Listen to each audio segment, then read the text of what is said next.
Your BMW is faster than you're letting it be. Right now, sitting in your garage or your driveway, there is untapped performance buried inside your car's software and hardware that the dealership will never mention, because none of it makes them a dime.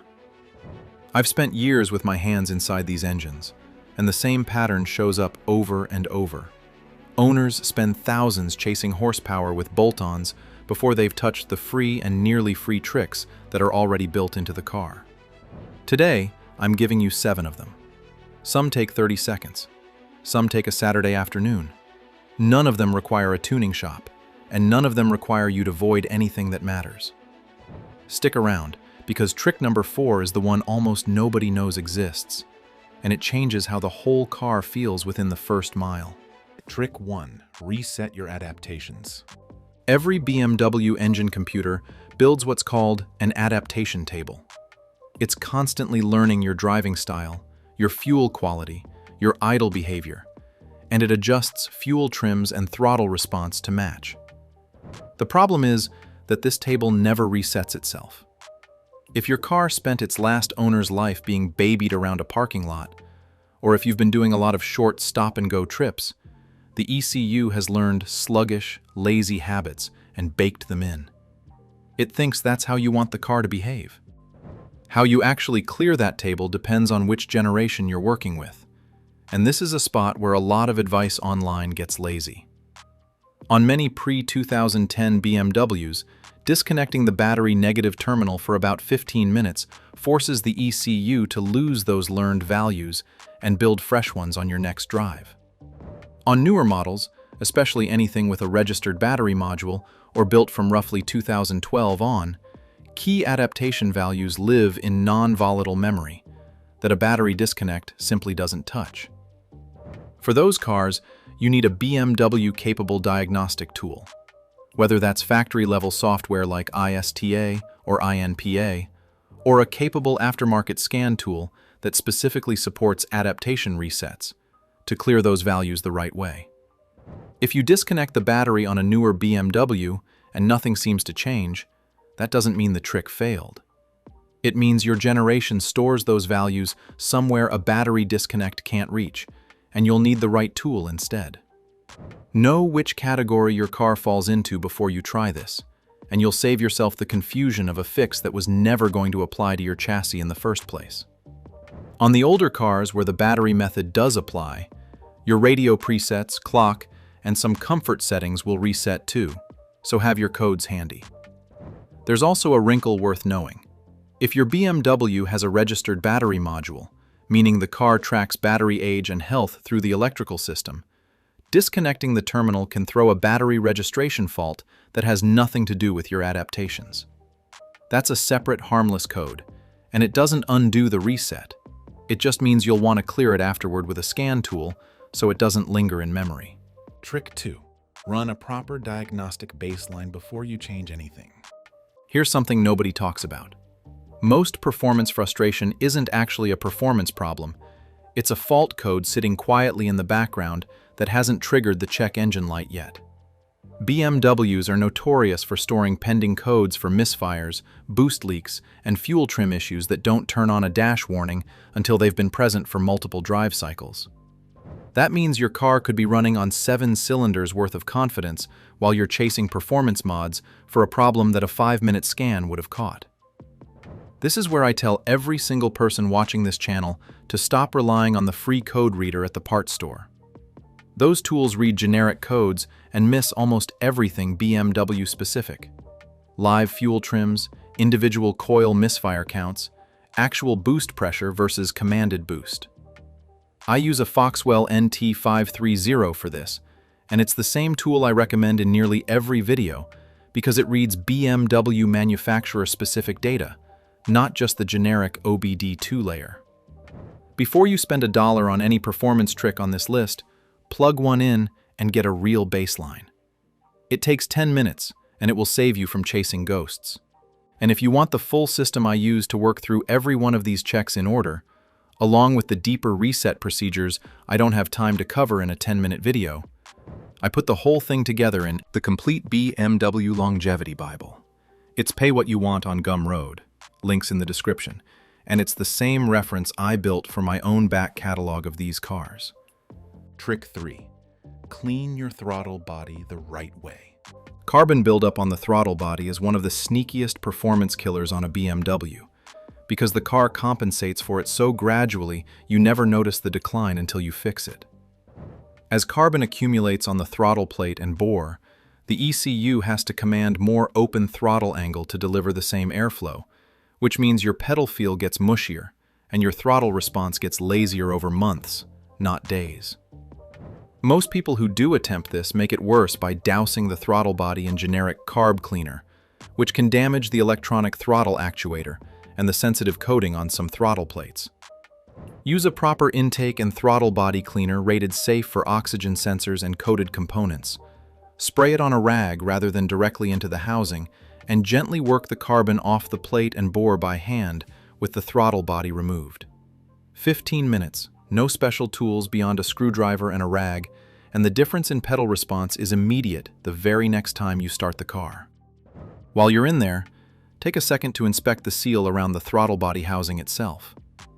On higher mileage cars, that gasket hardens and starts allowing a small, unmetered air leak, which confuses the mass airflow sensor and creates the exact same symptoms as carbon buildup: hesitation, a rough idle, and a check engine light that may or may not have triggered yet.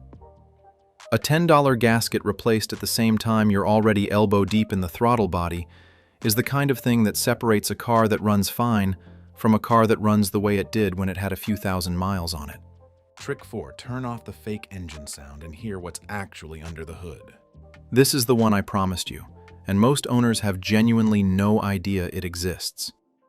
A lot of modern turbocharged BMWs pipe a synthesized engine note through the audio system, or through a separate sound actuator mounted near the firewall, to compensate for how muted and muffled a small turbocharged engine actually sounds once it's buried under a turbo, sound deadening, and a catalytic converter doing their jobs well.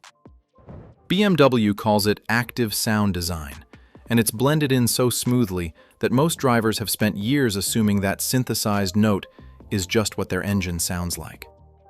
Depending on your chassis, you can disable it. On some models, it's a setting a shop can adjust through coding software. On others, the sound is generated by a physical actuator that can be unplugged or removed entirely, separate from your actual exhaust note. What you hear afterward is the real turbo spool, the real intake noise, and the real exhaust character, unfiltered by whatever BMW's engineers decided your engine should sound like from the driver's seat. Some owners are startled by how different, and often how much better, the honest version sounds. Others realize why BMW added the synthesized layer in the first place, because the real engine is quieter and less dramatic than they expected. I want to be upfront that this doesn't add a single unit of horsepower. It's purely about what you hear, not what the engine is doing. But it's exactly the kind of hidden in plain sight feature that changes how the whole car feels to drive, and it costs nothing beyond the time it takes to find the right procedure for your specific model. Look up your chassis code before attempting it, because the method, and whether it's available at all, varies significantly from platform to platform. Trick 5. Correct your tire pressure for performance, not just the door sticker. The pressure on your door jamb sticker is calibrated for a balance of ride comfort, fuel economy, and tire wear across an average driver's habits, not necessarily for maximizing grip or throttle response for your exact tire and wheel setup. Rather than chasing one universal number, a lot of enthusiasts fine-tune within BMW's recommended range based on their specific tire model, wheel size, and how the car actually feels corner to corner, rather than assuming a flat offset works the same way across every chassis and tire combination. This is worth paying attention to specifically on BMWs, because the run-flat tires many of them come with have notoriously stiff sidewalls that behave differently than a standard tire. And the ideal pressure can vary more between tire brands and models than people expect. Getting pressure dialed in for your specific setup, rather than just trusting the sticker blindly, is a 5-minute check that can make a real difference in how tight the car feels turning in. Just make any adjustment gradually, and within BMW's stated range.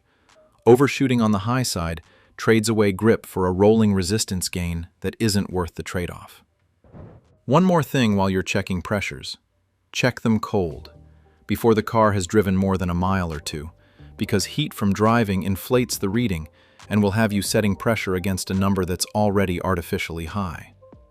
And rotate your tires on schedule while you're at it. Uneven wear from a neglected rotation will undo every bit of the sharper turn-in you just dialed in with pressure alone. Trick 6. Flush and refill your transmission fluid earlier than the manual says. BMW will tell you their ZF-sourced automatic transmissions are filled for life. I've said this on this channel more times than I can count, and I'll say it again here. That phrase means filled for the life of the warranty, not the life of the car. ZF transmission fluid breaks down thermally over time, and as it degrades, shift quality degrades with it. Hesitation before downshifts, a harder clunk into gear, and a transmission that feels like it's thinking about every shift instead of executing it. Refreshing the fluid with the correct ZF Lifeguard Fluid 8 and doing it earlier than the so-called lifetime interval restores shift crispness in a way that's honestly more noticeable than most people expect from a maintenance item. This isn't a full drain and refill guessing game either. Do it properly with a fluid exchange that also replaces the filter and pan gasket, and get the adaptation values reset afterward so the transmission relearns against fresh fluid instead of holding on to old habits. Combined with Trick 1, this is one of the single biggest feel-good performance changes you can make on a BMW with real miles on it. And it costs a fraction of what a shop will quote you if you source the parts yourself. Trick 7. Run a higher quality fuel and additive cycle once a quarter. BMW's high-compression, turbocharged engines are tuned around a specific octane assumption, and running the cheapest fuel that technically meets the minimum spec leaves real performance and knock protection margin on the table. Keeping your fuel injectors and combustion chamber clean with a top-tier detergent fuel keeps mixture delivery consistent and preserves the crisp throttle response and idle quality the car had when it was newer. Here's where I want to be straight with you instead of repeating something that sounds good but isn't accurate. Intake valve carbon buildup is a real issue on direct injection BMW engines, but it's actually a defining, unavoidable characteristic of direct injection itself, not something a fuel additive can prevent. Because the injectors spray fuel straight into the cylinder instead of over the back of the intake valve, there's no fuel washing that valve clean the way there was on older port-injected engines. That means carbon accumulates there no matter what you put in the tank. A quality fuel and a good injector cleaner, like the one I use from Liquimoly, protect the parts fuel actually touches: the injectors, the combustion chamber, and your ignition quality. But they are not a substitute for the only real fix once valve side carbon builds up, which is a proper walnut shell media blasting service. Pay attention to how your car idles cold in the morning as an early warning sign for that valve carbon specifically. A rough, hunting idle for the first 30 seconds after a cold start, especially on a car that used to start smooth, is one of the earliest tells that carbon has built up enough on the valves to affect airflow. Catch it early, and you can plan for a walnut blast service on your own schedule instead of waiting for it to become a problem. Ignore it for a few years, and you're not just looking at a rough idle. You can eventually see real misfires and a meaningful drop in performance across the board. Here's the thing about every trick on this list. None of them require a tuning box. None of them require flashing your ECU with software that voids your warranty coverage. And none of them require a shop that's going to hand you a bill with 3 digits before the decimal point.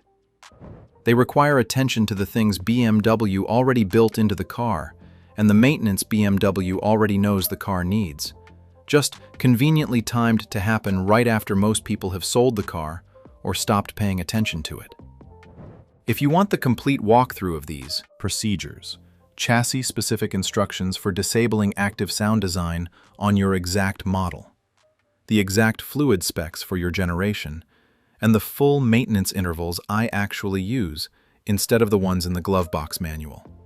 All of that is laid out step by step in the complete BMW Longevity Bible on Gumroad.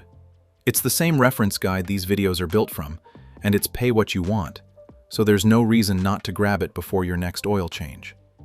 Drop a comment with your chassis code, and I'll tell you which of these 7 will make the biggest difference for your specific car. And if you've already tried one of these and felt the difference, tell everyone else in the comments, because half the people watching this don't believe Trick 4 is real until someone else confirms it.